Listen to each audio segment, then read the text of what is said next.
Third Ear Band were a musical collective from London.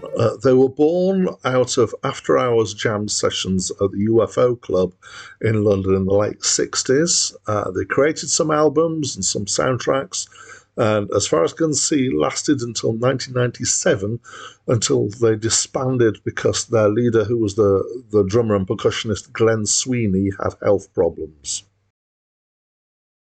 Hi, my name's Dan. So this is the second album by Third Ear Band, and it's my first encounter with them.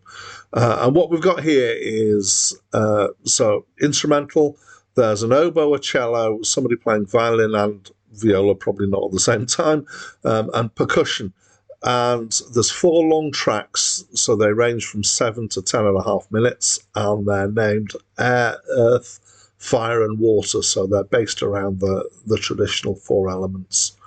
And it's kind of improvised stuff with some simple structures in there, but don't by any means think that means jazz. It's not really anything that feels like jazz at all. It's more kind of, I feel like, world music. Definitely got a very strong Eastern/Indian influence in there, but also it just feels like 1960s psychedelic jam stuff, really. There is some use of white noise sounds in there, which caused me to think that all those 4 elements, air, earth, fire and water, all have sounds connected with them that could be in the kind of white noise sort of spectrum. Sometimes the music's discordant and chaotic. Mostly it's not. It's a bit more structured with some bits of kind of tune and, even chords that change in them. The third track especially has quite a lot of background of almost noise whilst other stuff goes on the top. And I'm not really sure that I feel like there must be some overdubbing going on there because it feels like there's too much for 4 people, but I don't actually know. So I'm inclined in general to describe this as being something like avant garde trance.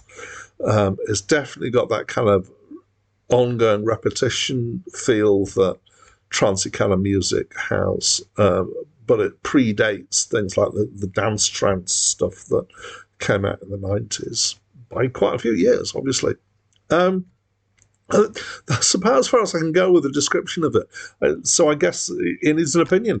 And I thought it was okay. I moderately enjoyed listening to it. It's definitely a product of the 60s.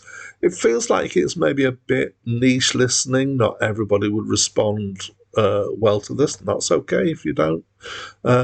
It's definitely kind of something for you, potentially, if you're more open to the avant-garde music in general, I guess.